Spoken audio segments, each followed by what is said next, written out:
Vous savez, lorsque une femme est enceinte,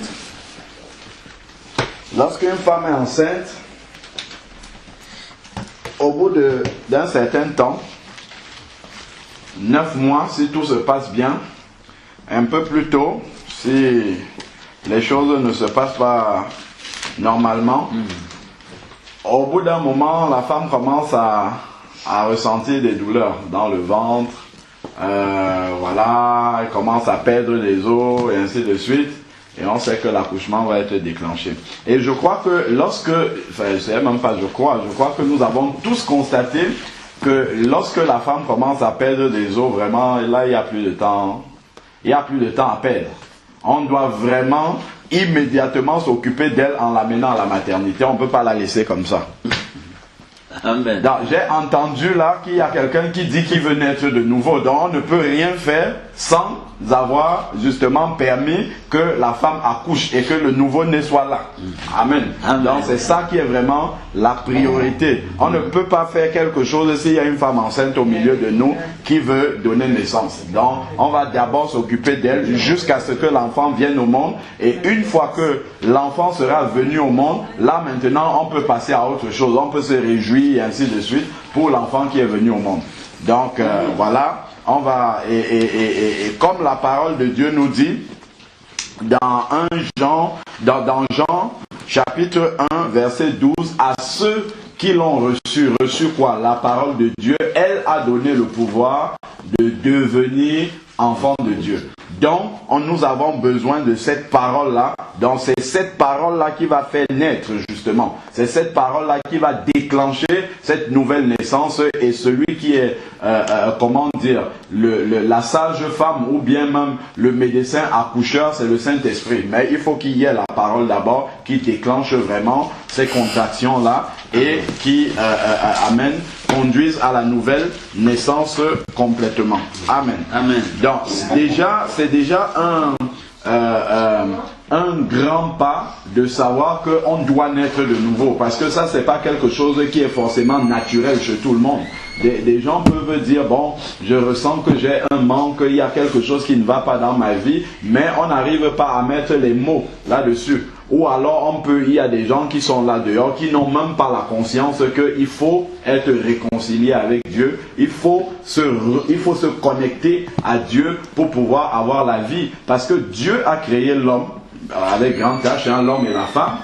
Et Dieu a toujours prévu, quand on voit dans le livre de la Genèse, lorsque Dieu a créé Adam et Ève, Dieu venait chaque jour dans le jardin pour parler avec Adam, au début et après avec Ève également.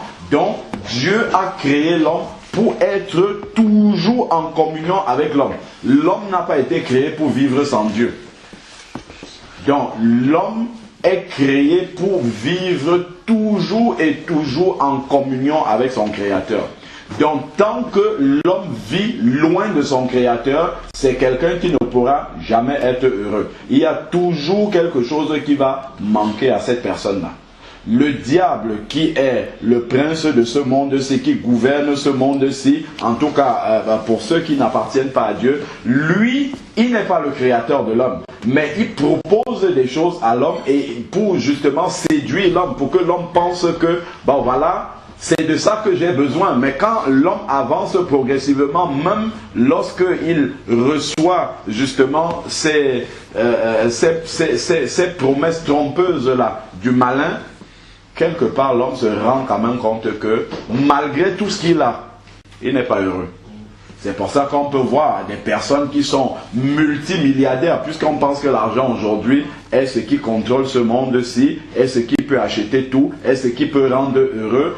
Vous allez trouver un multimilliardaire, vous lui demandez, est-ce que vraiment, là maintenant, tu as toute cette possession-là, en termes de matériel, en termes de confort financier, ainsi de suite. Est-ce que vraiment là, tu es heureux pleinement? Est-ce que tu es pleinement satisfait de la vie que tu as? Vous allez être très surpris de vous rendre compte que... Alors, je disais tantôt que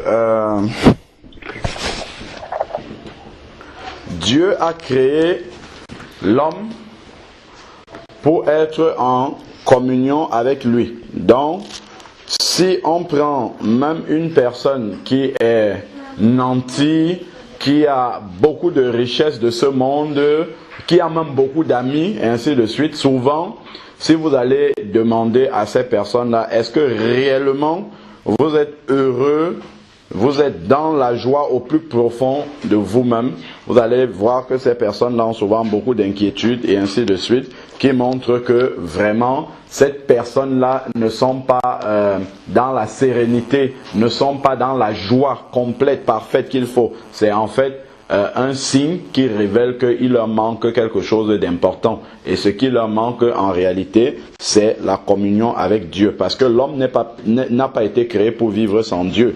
Donc le malin, il aura beau proposer tout ce qu'il propose de ce monde, comme il a proposé d'ailleurs à Jésus dans Luc 4, quand le malin vient proposer un certain nombre de biens terrestres à Jésus. Donc Jésus a refusé tout cela.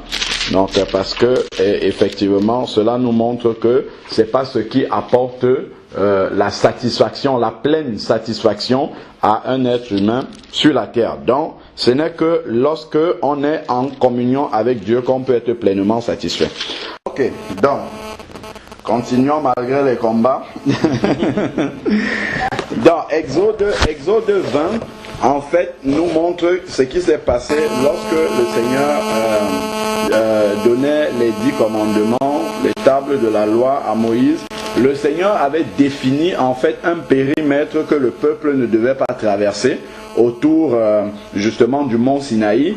Et seuls les sacrificateurs pouvaient s'avancer et même eux-mêmes aussi devaient s'arrêter à un niveau, et seul Moïse pouvait aller dans la présence de Dieu et Aaron. Dieu est un Dieu totalement saint. Donc c'est parce que le peuple n'était pas sanctifié qu'il ne pouvait pas s'approcher de Dieu.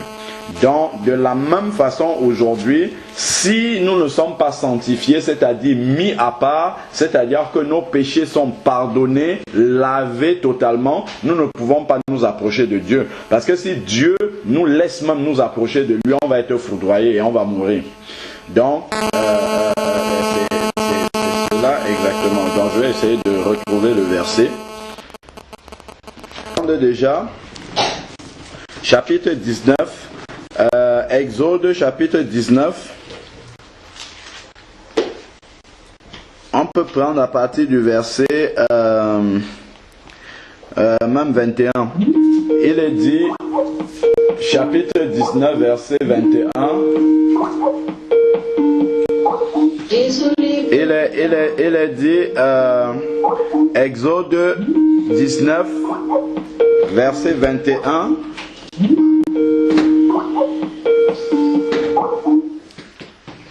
Donc, Exode 19, verset 21, il nous est dit, l'Éternel dit à Moïse, descends,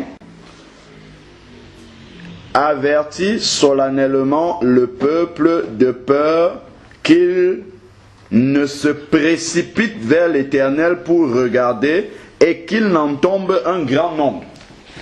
Donc, voici ici ce que le Seigneur donne comme recommandation à Moïse.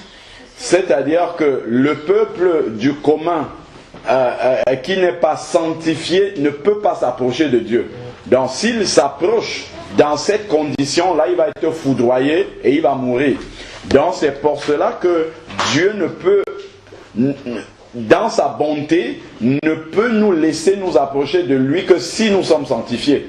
Parce que si nous voulons être dans la présence de Dieu sans être sanctifiés, nous allons prendre vraiment, nous allons être foudroyés, véritablement. Je parle de la vraie présence de Dieu, hein, pas les contrefaçons. Alors, verset 22 maintenant, il est dit, Exode 19, verset 22, que les sacrificateurs eux-mêmes qui s'approchent de l'Éternel se sanctifient aussi de peur que l'Éternel ne cause des pertes dans leur rang. Donc même ceux qui annoncent la parole de Dieu, même ceux qui travaillent au service du Seigneur, s'ils ne sont pas sanctifiés, c'est-à-dire que si leurs péchés ne sont pas pardonnés, s'ils s'approchent du Seigneur, ils seront foudroyés. Donc on a justement le cas du souverain sacrificateur qui entrait dans la présence de Dieu, dans le temple, le lieu très saint, une fois par an, et il fallait qu'il se sanctifie lui-même. Et s'il n'était pas sanctifié, il était foudroyé dans la présence de Dieu, et personne ne pouvait entrer dans la présence de Dieu pour retirer le corps du sacrificateur. Donc c'est pour ça qu'on attachait justement une corde à sa jambe avec des clochettes, parce que quand il marchait, les clochettes faisaient le bruit, et ça permettait à ceux qui étaient à l'extérieur de savoir que le souverain sacrificateur est toujours vivant. Et lorsque les clochettes s'arrêtaient de faire du bruit, là on savait qu'il a été foudroyé dans la présence de Dieu. Pourquoi? Parce qu'il n'était pas saint, et là on tirait sur la ficelle pour sortir le corps. Donc voilà vraiment la sainteté de Dieu.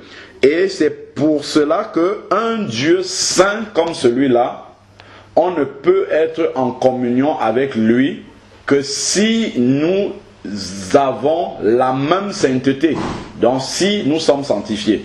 Or, nous voyons notre nature humaine qui est une nature de péché, qui ne peut donc pas s'approcher de Dieu. Donc voilà pourquoi il est indispensable de passer par une nouvelle naissance. Une naissance spirituelle, une naissance, parce que c'est quoi la nouvelle naissance? La nouvelle naissance, c'est un acte souverain de Dieu au travers duquel il communique sa nature à l'être humain. Amen. Il nous donne en cadeau sa nature. Et c'est parce que nous revêtons la nature de Dieu que nous pouvons nous approcher de lui.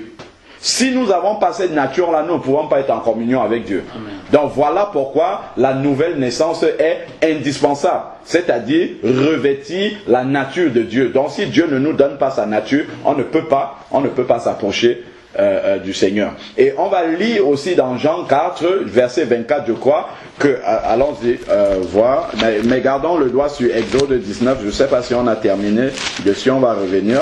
Et il y a juste un passage qui me vient à l'esprit pendant que nous lisons ça. C'est dans Jean chapitre 4, c'est Jésus qui est en train de parler avec la Samaritaine, et il va lui dire une chose. Alors, voilà, verset 24, effectivement, Jean chapitre 4, verset 24, il est dit ici, Dieu est esprit. Et il faut, donc c'est indispensable, il faut, c'est une nécessité, c'est une condition indispensable, il faut que ceux qui l'adorent en esprit et en vérité. Amen. Puisque Dieu est esprit, si ton esprit n'est pas né de nouveau, parce que en fait l'être humain qui n'est pas né de nouveau, son esprit est mort en fait. Son esprit ne vit pas, son esprit est dans la mort. Donc pour que tu puisses être en communion avec Dieu qui est esprit, il faut que ton esprit revienne à la vie et que cet esprit-là puisse se mettre en communion avec Dieu qui est esprit. C'est la même chose si tu prends un mort physiquement là. Si tu vas dans une morgue, tu vois des corps de personnes qui sont là, tu ne peux pas être en communion avec ces personnes-là. Tu ne peux pas communiquer avec ces personnes-là. Pourquoi? Parce qu'elles sont mortes. Et toi, tu es vivant. Donc, vous n'êtes pas dans le même état. Donc, n'étant pas dans ce même état-là, vous ne pouvez pas communiquer ensemble. Vous ne pouvez pas être en communion. De la même façon, spirituellement aussi, quelqu'un qui n'est pas né de nouveau, son esprit est mort, en fait. Or, Dieu est esprit. Amen. Donc, il faut que son esprit revienne d'abord à la vie pour pouvoir communiquer avec ce Dieu-là qui est esprit. Donc, voilà pourquoi la nouvelle naissance est absolument indispensable. On peut faire un tas d'activités religieuses, on peut chanter des cantiques chrétiens, on peut prier, on peut faire beaucoup de choses, mais on sera dans un monologue. C'est-à-dire qu'on envoie des paroles comme ça, mais on n'a jamais de retour. On n'entend pas ce qui revient. Pourquoi? Parce que c'est la même chose, le même exemple que je vous prends. Vous pouvez aller à la morgue, vous parlez à des morts qui sont là, mais vous n'allez jamais entendre ce que les morts vont dire. Vous ne pouvez donc pas être en communion avec eux. De la même façon, tu peux chanter des cantiques chrétiens, tu peux prier, tu peux jeûner, tu peux faire tout ce que tu veux, mais si tu n'es pas né de nouveau, tu ne peux pas entendre ce que Dieu lui dit. Parce que il faut que ton esprit revienne à la vie pour pouvoir capter ce qui vient de Dieu qui est esprit. Amen. Voilà. Donc, Et c'est au travers de la nouvelle naissance justement que ton esprit va être recréé à nouveau, à neuf. Un esprit qui peut justement communiquer avec Dieu. Donc, et là maintenant, quand Dieu parle, tu pourras entendre ce que Dieu dit et tu pourras justement marcher dans la volonté de Dieu parce que tu peux désormais entendre la voix de Dieu. De la même façon, quand tu n'es pas né de nouveau, si on te prêche, moi j'ai fait l'expérience, quand je n'étais pas né de nouveau, j'allais déjà dans les assemblées, on peut te prêcher la parole de Dieu. Ça, c'est la parole de Dieu. Tu vas l'entendre comme ça. Mais cette parole-là tombe dans tes oreilles, mais n'a aucun effet dans ta vie. En fait, tu ne reçois pas cette parole-là dans ton cœur. Pourquoi? Parce que tu n'as pas l'équipement qui te permette de recevoir cette parole-là qui est la parole de Dieu. Parce que Jésus lui-même a dit, mes paroles sont esprit et vie. Esprit, ces paroles-là, elles sont d'abord esprit. Donc si ton esprit est dans la mort, ça ne peut jamais recevoir la parole de Dieu. Donc tu auras beau écouter les prédications, beaucoup de choses, mais tu vas constater que dans ta vie pratique de tous les jours, ces prédications, ces messages que tu écoutes de la parole de Dieu là n'ont aucun effet. Tu feras toujours selon ta propre volonté. Comme Ésaïe 53 verset 6 dit, nous étions tous errants, chacun suivant sa propre voie. Tu vas toujours continuer à suivre ta propre voie. Pourquoi? Parce que l'Esprit de Dieu n'est pas encore, ton esprit n'est pas encore réveillé en toi pour pouvoir écouter, recevoir, garder cette parole-là et maintenant mettre en pratique cette parole-là. Voilà, donc, voilà pourquoi, parce qu'il faut vraiment comprendre, souvent on se dit, bon, la nouvelle naissance, c'est une option. Si je connais déjà Dieu, je lis la Bible, ainsi. Moi je lisais la Bible avant, je lisais bien tous les passages que je lis maintenant aujourd'hui, mais ces passages-là, je ne comprenais pas ce qu'il y avait là-dedans, bien que je pensais comprendre. Mais ça n'avait absolument aucune incidence dans ma vie, et c'est bien la preuve que je n'étais pas né de nouveau. Alors, donc maintenant,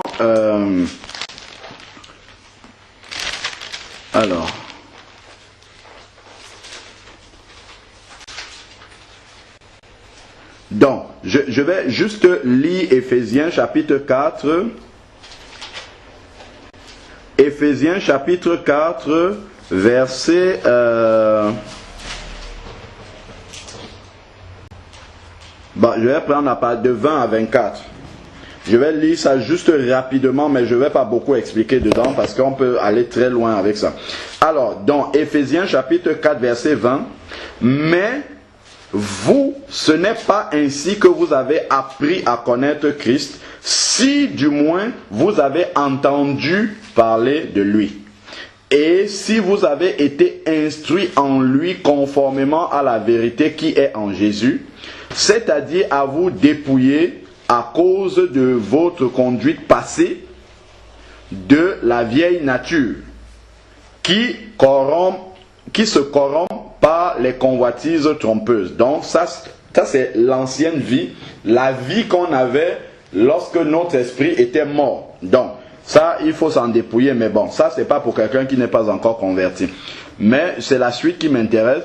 Être renouvelé par l'esprit de votre intelligence et revêtir la nature nouvelle. Cette nature nouvelle là, c'est la nature de Dieu en fait. C'est la nature de Dieu que celui qui est né de nouveau reçoit le jour justement où il naît de nouveau. Et comment est cette nature-là? Elle est créée selon Dieu, donc à la ressemblance de Dieu. C'est la nature même de Dieu qui permet de communiquer avec Dieu. Donc elle est créée selon Dieu dans une justice et une sainteté que produit la vérité. La vérité qui est la parole de Dieu. Donc c'est la parole de Dieu qui va déclencher justement le processus de la nouvelle naissance. Il faut que la prédication de la parole de Dieu soit faite et que le cœur de celui qui entend cette parole-là soit touché. Et là maintenant, les contractions de la femme enceinte vont commencer et le Saint-Esprit va faire le reste pour que la personne vienne à la naissance. Alors, donc nous étions dans Exode 19, par là, et le Seigneur avait dit aux sacrificateurs eux-mêmes de faire attention, de se sanctifier avant de s'approcher, sinon même au milieu d'eux, certains pouvaient être foudroyés. Alors, verset 23, Exode 19, verset 23, Moïse dit à l'Éternel, le peuple ne pourra pas monter sur le Sinaï, car tu nous as solennellement avertis en disant, fixe des limites à la montagne et sanctifie-la. Fixe des limites, c'est pour que le peuple ne traverse pas les limites qui ont été fixées. Et tu monteras avec Aaron, mais les sacrificateurs et le peuple, mais que les sacrificateurs et le peuple ne se précipitent pas pour monter vers l'Éternel, de peur qu'ils ne causent des pertes dans leur rang. Moïse descendit vers le peuple et lui parla. Donc voilà comment déjà depuis l'Ancien Testament, la parole de Dieu nous montre que n'importe qui ne peut pas s'approcher de Dieu, n'importe qui ne peut pas être en communion avec Dieu. Il faut d'abord qu'il soit sanctifié pour pouvoir s'approcher de la présence de Dieu. Heureusement que cette sanctification-là est totalement gratuite et puis elle est déclenchée tout simplement par l'écoute de la parole de Dieu et une démarche tout à fait très simple que n'importe qui effectivement peut faire, mais elle est impérative. C'est une démarche qui est impérative avant de pouvoir s'approcher de Dieu. Donc voilà un peu la nécessité de la nouvelle naissance. Bon, maintenant, concrètement, on a aussi défini c'est quoi la nouvelle naissance. C'est un acte souverain de Dieu par lequel il communique sa nature à un être humain. C'est un acte souverain de Dieu par lequel il réveille l'esprit qui est mort en l'être humain, par lequel il recrée à nouveau l'esprit qui est dans l'être humain. Parce que quand un être humain naît, il naît avec trois, l'être humain en fait a trois, je n'ai pas envie d'appeler ça partie, mais trois dimensions si on veut. Il a l'esprit qui est en communion avec Dieu si il est né de nouveau, vivant en Christ, soit en communion avec le diable s'il ne connaît pas Dieu. Maintenant, donc ça c'est l'esprit, et ensuite il y a l'âme. L'âme c'est notre être intérieur conscient, mais que les autres ne voient pas. Donc mes sentiments, mes pensées, mes émotions, tout ça moi je le sais, mais les autres ne le savent pas. Donc c'est notre être intérieur conscient. Donc ça, lui n'est pas touché lors de la nouvelle naissance. Et il y a la chair, le corps physique. Donc c'est l'âme, l'esprit et le corps. Bon, maintenant, au moment de la nouvelle naissance, c'est l'esprit qui est réveillé, recréé. Voilà. Donc ça, c'est la nouvelle naissance. Maintenant, comment ça se passe de façon pratique, concrète? Actes chapitre 2, verset 37. Très simple. Le jour de la Pentecôte, l'apôtre Pierre a prêché la parole de Dieu, et puis les personnes qui étaient là ont écouté cette parole-là. Lorsqu'ils ont écouté cette parole-là, eux qui étaient des religieux, parce que les personnes qui écoutaient cette parole-là, si nous lisons bien, dans Acte 2, prenons le verset 5. On nous parle bien de l'identité des personnes qui sont présentes à Jérusalem et qui ont écouté la prédication de l'apôtre Pierre. Regardons Acte 2, verset 5, il est dit « Or, il y avait en séjour à Jérusalem des Juifs pieux. » Donc, ce sont des personnes qui ont des coutumes, des habitudes religieuses. Ce sont des personnes pieuses, c'est dit ici là. « Venus de toutes nations qui sont sous le ciel. » Donc, ce sont des personnes qui sont religieuses et qui sont venues de toutes les nations sous le ciel. On sait bien que une fois par an, les gens devaient partir, les personnes religieuses devaient partir de partout pour venir faire des offrandes au Seigneur dans le temple qui était à Jérusalem. Donc c'est le cas de ces personnes-là ici. Et c'est à ces personnes-là justement que l'apôtre Pierre va prêcher. Donc, ça nous montre encore qu'il ne suffit pas d'être membre d'une église, d'être membre d'une dénomination, de savoir lire la Bible, chanter des cantiques, ainsi de suite. C'est pas ça qui fait en sorte que nous soyons nés de nouveau. Et si on lit même d'ailleurs dans Jean 3, la conversation que Jésus a avec un homme religieux qui s'appelle Nicodème, on a toujours la même vérité qui ressort. Donc, verset 37 maintenant, acte 2, verset 37, nous dit « Après avoir entendu cela, ils eurent le cœur vivement touché et il dit à Pierre et aux autres apôtres, frères, que ferons-nous? Donc, ici, je rappelle bien, d'après le verset 5 de Acte 2, que ce sont des personnes pieuses, religieuses, présentes à Jérusalem qui posent la question à Pierre. Donc, ces personnes religieuses-là, malgré tout leur vernis religieux, reconnaissent qu'elles ne sont pas sauvées, mais elles ne le reconnaissent qu'après la prédication de la parole de Dieu. Qu'après avoir entendu la vérité, parce que c'est la vérité, comme on a lu dans Éphésiens, chapitre 4, là-bas, verset 24, c'est la vérité qui va produire, justement, je vais revenir là-dessus, Éphésiens chapitre 4, verset 24, il est dit ici, revêtir la nature nouvelle, donc la nature de Dieu, la nouvelle nature qu'on a après la nouvelle naissance, créée selon Dieu dans une justice et une sainteté que produit la vérité. Donc c'est la vérité de la parole de Dieu qui va déclencher la naissance nouvelle, justement, de cet esprit-là. Donc il faut qu'il y ait la vérité. Et la vérité, c'est la parole de Dieu. Jésus a dit, je suis le chemin, la vérité et la vie. Et nous savons que Jésus est la parole de Dieu. Amen. Donc voilà, il faut que la parole de Dieu soit prêchée. Donc c'est quand cette parole-là de vérité a été prêchée, que ces personnes pieuses pourtant reconnaissent que, mais tiens, il y a un problème. C'est vrai qu'on pratique tout cela, mais en réalité, nous ne sommes pas sauvés. Donc, voilà comment ces personnes-là ont demandé à Pierre et aux autres apôtres, que ferons-nous donc maintenant que nous avons écouté cette parole que tu viens de nous prêcher, que le Messie a été envoyé pour nous sauver, mais maintenant nous avons tué le Messie et ainsi de suite. Que ferons-nous donc pour être sauvés? Nous reconnaissons que nous sommes dans le péché, nous reconnaissons que nous sommes coupables devant Dieu et que nous ne sommes même pas en train de suivre Dieu, alors que bien que nous faisons toutes nos activités religieuses. Et là maintenant Pierre va répondre au verset 38 en un seul verset. Il va expliquer comment est-ce qu'on fait pour naître de nouveau. Il va dire 1. Repentez-vous. Donc pour que la nouvelle naissance soit déclenchée, on écoute la parole de Dieu, ça c'est fait déjà. Donc tous les versets là, avant le verset 37, c'est fait. Et la parole de Dieu maintenant déclenche quelque chose dans le cœur. Le Saint-Esprit témoigne au travers de cette parole-là qu'on n'est pas sauvé. Donc le cœur est touché. Verset 37. Verset 38 maintenant, qu'est-ce qu'on doit faire? Il faut se repentir. La repentance est la clé de la conversion. La repentance est la clé de la nouvelle naissance. Par repentance, en fait, c'est au travers de la repentance que la vie d'avant va mourir pour que la vie nouvelle commence. C'est au travers de la repentance que l'esprit ancien qu'on avait va rester définitivement dans la mort et que l'esprit nouveau va commencer. Parce que les deux ne peuvent pas vivre en même temps.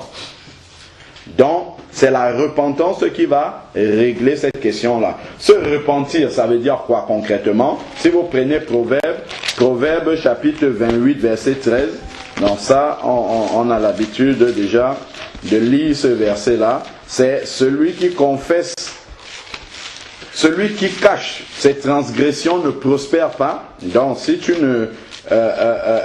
gardes tes transgressions pour toi, tu ne vas pas obtenir la miséricorde de Dieu. Alors, donc celui qui cache ses transgressions ne prospère pas, mais celui qui les confesse et qui les délaisse obtient miséricorde. Voilà. Donc c'est ça, celui qui les confesse et qui les délaisse obtient miséricorde. Voilà la définition de la repentance. Donc c'est confesser à Dieu son péché, c'est-à-dire reconnaître son péché devant Dieu. Seigneur, je reconnais qu'à tel moment j'ai fait ceci. Ça ne glorifiait pas ton nom. Ce n'était pas ce que tu demandes à l'être humain que tu as créé de faire. Je te demande pardon. Seigneur, à tel autre moment, j'ai fait telle chose à telle personne. Je te demande pardon. C'est ça la repentance. Parce que j'ai conscience, maintenant que j'ai écouté la parole de Dieu, comme ces juifs pieux qui étaient à Jérusalem là, maintenant que j'ai écouté ta parole, je reconnais que ce que j'ai fait n'est pas bien à tes yeux et je te demande pardon pour cela. Je regrette d'avoir fait cela parce que j'étais dans les ténèbres. quand la parole de Dieu est la lumière, c'est elle qui va éclairer. C'est quand on a écouté cette parole de vérité qu'elle vient jeter la lumière au milieu de nos ténèbres et qu'on réalise ce qui est ténèbres en nous.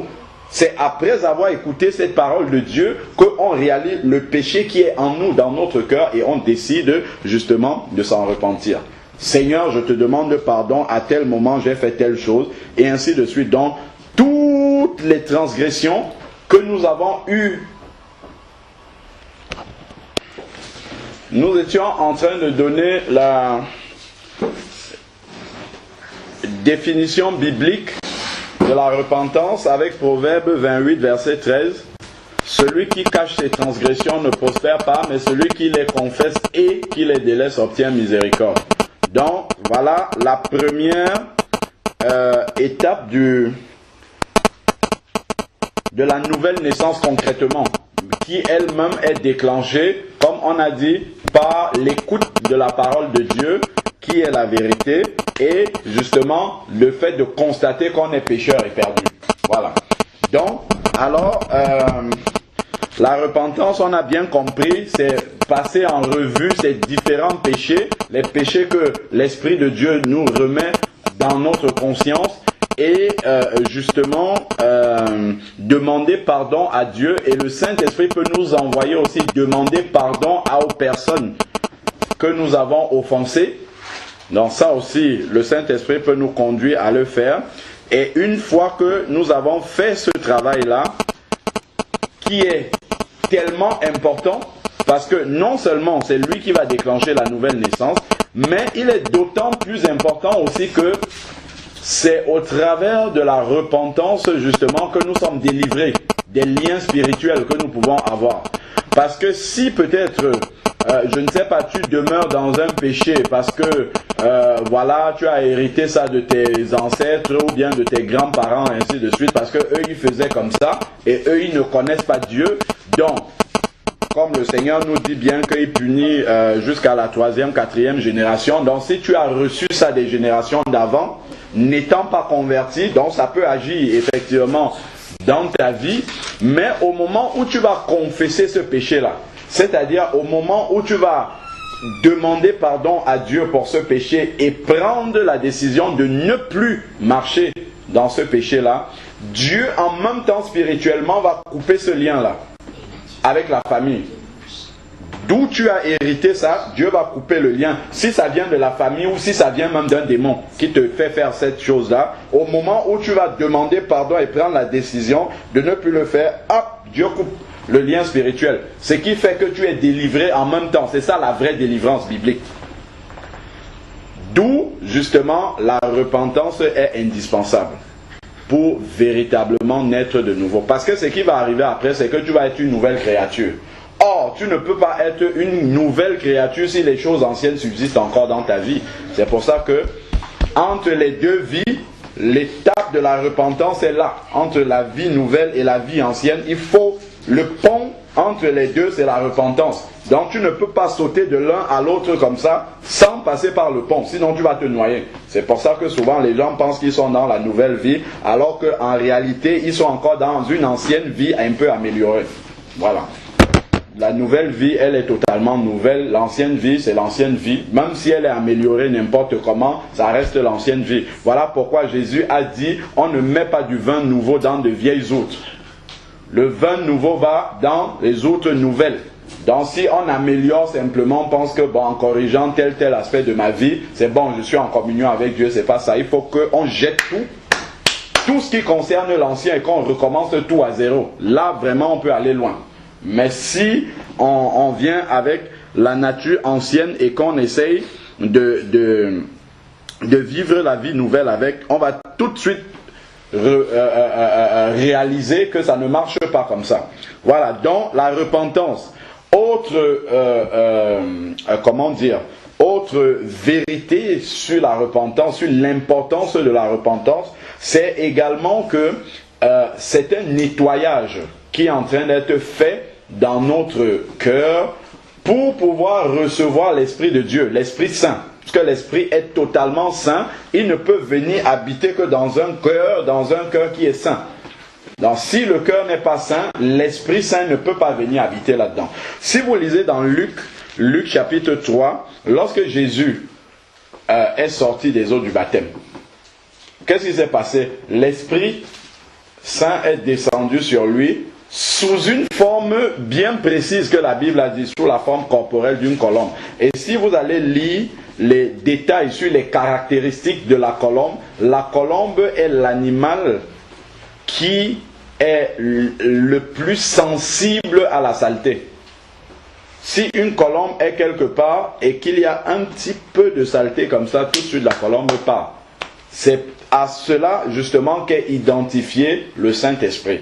Donc le Saint-Esprit ne pourra jamais venir habiter dans un cœur qui n'est pas nettoyé. Si nous avons des manques de pardon, par exemple dans le cœur, nous avons des personnes à qui nous n'avons pas pardonné, nous avons des convoitises dans le cœur, nous avons des personnes que nous avons rejetées, nous avons des jalousies par rapport... Tout cela, le Saint-Esprit ne peut pas venir se greffer là-dedans.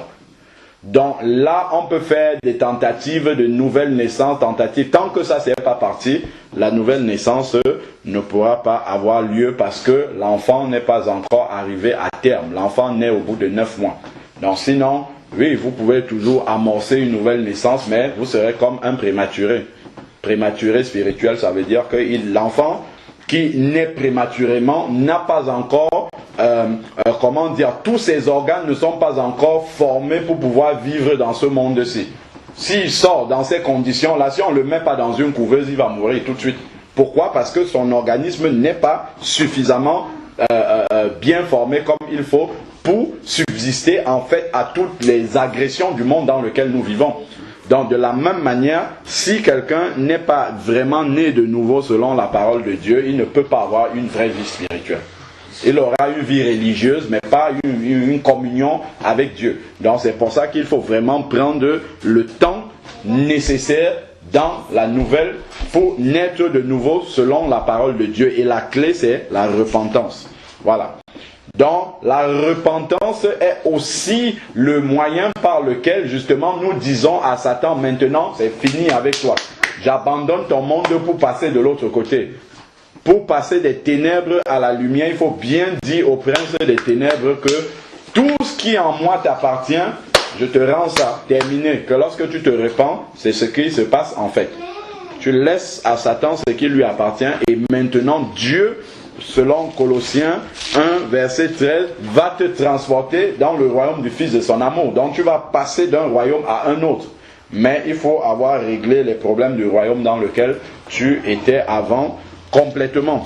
Donc voilà la première étape de la nouvelle naissance. Maintenant que tu t'es repenti totalement de tes péchés, sincèrement, que tu as pris la décision de couper radicalement avec ton ancienne vie, c'est la décision que tu prends devant Dieu. Maintenant, humainement, nous savons que en prenant cette décision-là, nous aurons besoin du Saint-Esprit pour tenir.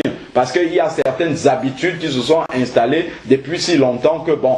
Au début, c'est juste au début, parce qu'on n'a pas encore compris en fait comment marchent les choses du Seigneur. Au début, on peut avoir tendance à retomber encore dedans, mais nous crions au Seigneur. Mais le plus important, capital, c'est que le divorce avec ces choses-là dans notre cœur doit être prononcé. Nous devons avoir pris la décision dans notre cœur de couper avec ces choses-là. Là maintenant, on peut vivre une vie totalement nouvelle. Une fois que nous nous sommes repentis sincèrement devant le Seigneur, là, il faut confesser Jésus, accepter Jésus dans sa vie comme Seigneur et Sauveur. Ça, on peut lire cela dans Romains 10, verset 9, qui dit « Si tu confesses de ta bouche Jésus-Christ, donc ça doit sortir de ta bouche, je te confesse, je t'accepte comme Seigneur et Sauveur. » Parce que c'est pas quelque chose qui va de soi. C'est pas, bon, une fois, bon, j'ai décidé, je commence à... Non, il faut que la bouche dise, Seigneur, je t'accepte véritablement comme Seigneur et Sauveur. Nous savons qu'il y a une très grande puissance dans la confession de la parole. Donc, c'est pour ça que la Bible nous dit bien, si tu confesses Jésus de ta bouche, en fait, il faut que ça sorte de ta bouche. Si tu confesses de ta bouche Jésus, et si tu crois dans ton cœur que Dieu l'a ressuscité d'entre les morts, tu seras sauvé. Donc c'est impératif que tu dises je t'accepte comme Seigneur. C'est-à-dire que désormais, dans ta vie, au lieu de faire ce que tu as envie de faire, avant de poser un acte, tu vas d'abord instantanément te demander qu'est-ce que Dieu pense de ce que je vais faire là. Et alors, à ce moment-là, ta volonté sera soumise à la volonté de Dieu. Quand je dis qu'est-ce que Dieu pense de ce que je vais accomplir, comme poser comme acte, en fait, en réalité, c'est qu'est-ce que la parole de Dieu dit de cet acte-là. Donc voilà pourquoi une fois que tu seras né de nouveau, tu vas passer maintenant beaucoup de temps dans cette parole-là pour connaître ce Dieu qui vient de te sauver et pour connaître sa volonté afin de marcher dans sa volonté. Amen. Donc, effectivement, confesser de sa bouche, accepter Jésus comme Seigneur et aussi comme Sauveur, c'est-à-dire qu'il a pris notre place à la croix et il est mort pour nous. Là maintenant, une fois qu'on a fait cela, ça nous donne le chapitre, le verset 12 par lequel nous avons commencé de Jean, chapitre 1. Mais à tous ceux qui l'ont reçu, donc reçu la parole de Dieu et fait ce que nous venons de dire là, s'est repenti de ses péchés, elle a donné le pouvoir. Maintenant, c'est la parole de Dieu qui dit, toi tu peux être appelé enfant de Dieu. Parce que tu t'es repenti, parce que tu as reçu Jésus comme Seigneur et Sauveur en le confessant de ta bouche. La puissance spirituelle qui est déclenchée, c'est que Dieu envoie son esprit venir habiter dans ton cœur. Dieu vient faire sa demeure en toi. Désormais, tu as l'esprit de Dieu et c'est l'esprit de Dieu qui habite en toi qui fait en sorte que tu aies la nature de Dieu. Et c'est ça la nouvelle naissance. Amen. Parce que l'Esprit de Dieu habite en toi, maintenant tu as la nature de Dieu. Parce que Dieu est esprit. Et c'est son esprit là qui la voit habiter à l'intérieur de toi. Là maintenant, tu es cette nouvelle personne là qui a la nature de Dieu en elle. Maintenant, toute la vie chrétienne va consister à découvrir cette nature de Dieu là qui est venue habiter en toi. L'Esprit de Dieu qui habite en toi. Parce que des fois, même étant chrétien, il y a beaucoup de choses qu'on pense qu'on ne peut pas faire, mais en réalité on peut le faire. Parce que l'Esprit de Dieu habite en nous. Parce que Dieu lui-même, en esprit, est à l'intérieur de nous. Voilà. Donc, voilà ce qu'il en est de la nouvelle naissance. Et une fois qu'on est devenu enfant de Dieu, comme nous dit Jean chapitre 1, j'avais un autre verset que je voulais appuyer sur la venue du Saint-Esprit dans notre cœur.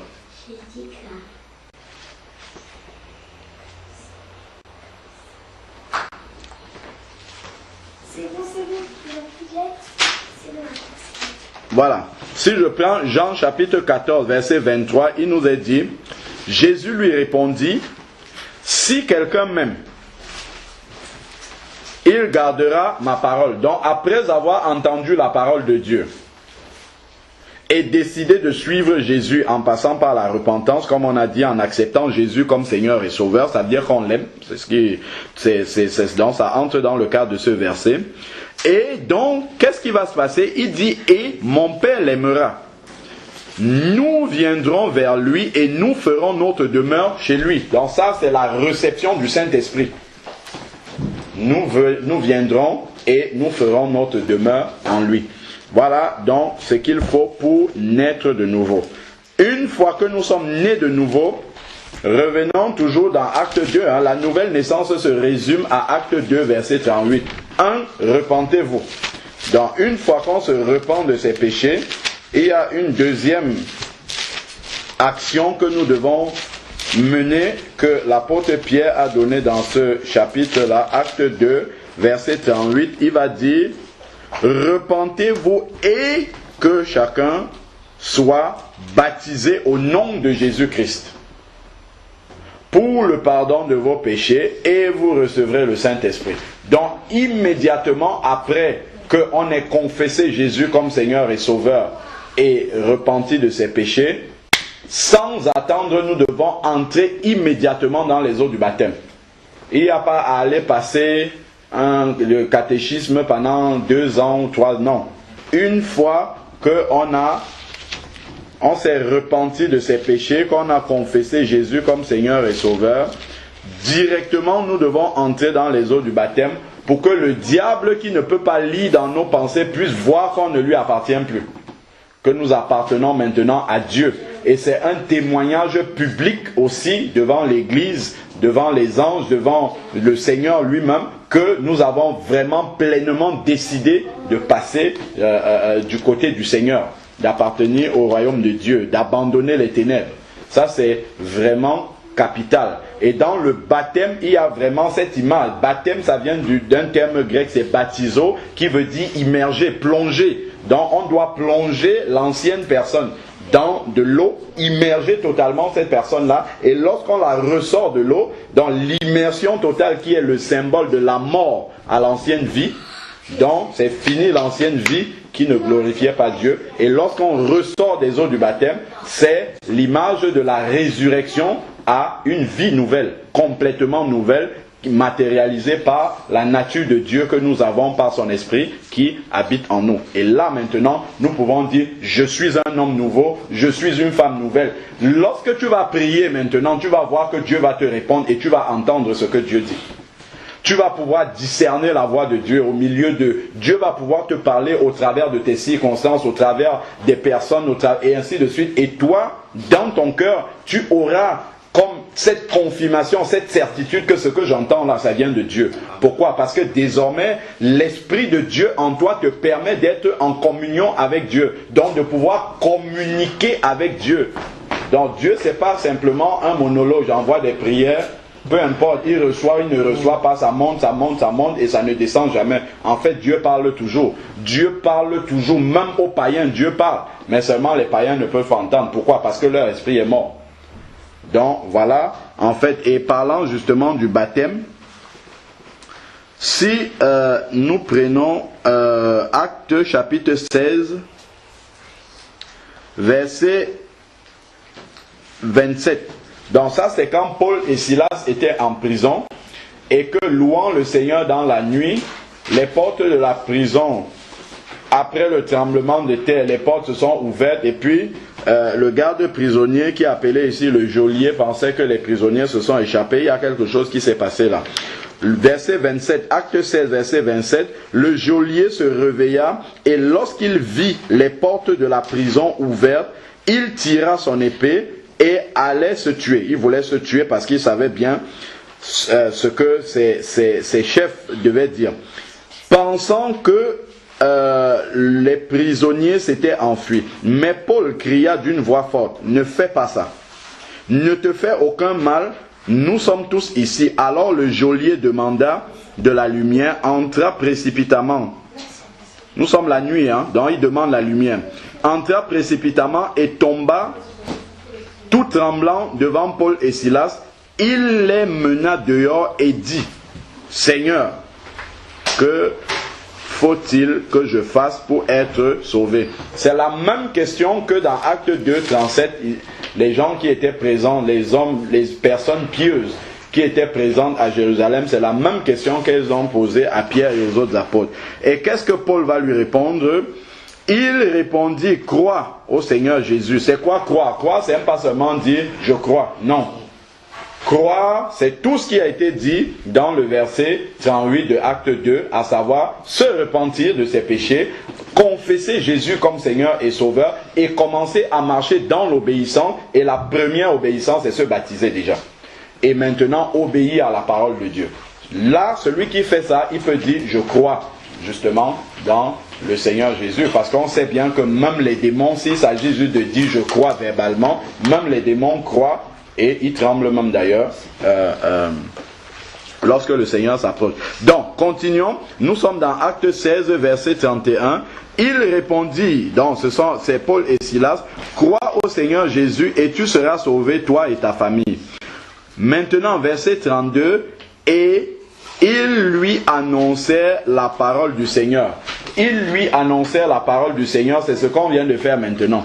Annoncer les conditions du salut, la bonne nouvelle, que Jésus est venu, il est mort à la croix, il a pris ta place, et que maintenant tu peux accepter Jésus pour n'avoir pas, justement, par amour déjà, parce que Dieu offre son salut gratuitement, mais aussi parce que celui qui ne reçoit pas le salut de Dieu, on sait bien, dans Jean chapitre 3, verset 16, il est bien dit que Dieu a tant aimé le monde qu'il a envoyé son Fils unique, afin que quiconque croit en lui ne fasse pas quoi? Ne périsse pas. Donc, c'est possible de périr si on ne croit pas au Fils de Dieu. Donc, alors, revenons maintenant au verset 32. Il lui annonçait la parole de Dieu, acte 16, 32, ainsi qu'à tous ceux qui étaient dans sa maison. Donc, il a annoncé aux geôliers et aux gens de sa maison. Il avait dit tantôt, crois et tu seras sauvé, toi et qui est ta famille. Donc, lorsqu'on croit, c'est une chose. Mais pour que la famille soit sauvée, il faut que la famille entende la parole de Dieu aussi. Donc si tu es sauvé dans ta famille, c'est toi qui vas prêcher maintenant à ta famille. Il faut qu'ils entendent la parole de Dieu. Donc les gens de la maison ont aussi entendu cette parole-là. Alors verset 33, il les prit avec lui et à 7 heures même de la nuit, lava leurs plaies et aussitôt il fut baptisé, la nuit même. Il y a le aussitôt et la nuit qu'il faut retenir ici. Donc c'est pour ça que immédiatement, lorsqu'on a reçu le Seigneur Jésus, il n'y a pas une seule minute à attendre. Immédiatement, on doit entrer dans les eaux du baptême pour être un enfant de Dieu complet, qui peut prendre autorité sur le diable et le diable doit exécuter. Voilà, donc ça c'est important et on voit partout, lorsque les apôtres annonçaient la parole de Dieu, même dans Acte 10, lorsque Pierre était chez Corneille, il a annoncé la parole de Dieu, l'Esprit de Dieu est descendu sur les personnes, témoignage qu'elles avaient reçu le Seigneur, qu'elles étaient nées de nouveau.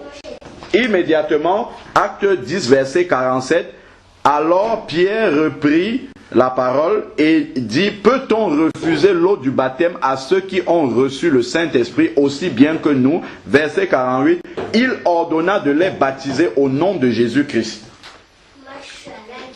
Voilà, donc immédiatement, quand les personnes ont reçu le Seigneur, il n'y a pas une seule minute à attendre, elles doivent entrer dans les eaux du baptême. Les 3000 là, le jour de la Pentecôte là, dans Acte 2, sur lequel nous avons étudié, on voit que même toutes ces personnes-là, alors,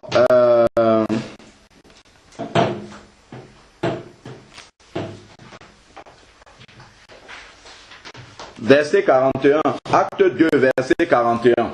Donc, lorsque Pierre leur a dit, repentez-vous et que chacun de vous soit baptisé, qu'est-ce que ça a produit? Acte 2, verset 41. Ceux qui acceptaient sa parole furent baptisés. Donc, immédiatement, ceux-là qui ont accepté, ils furent baptisés. On n'a pas dit qu'ils sont allés suivre des cours ou bien quelque chose comme ça. Non.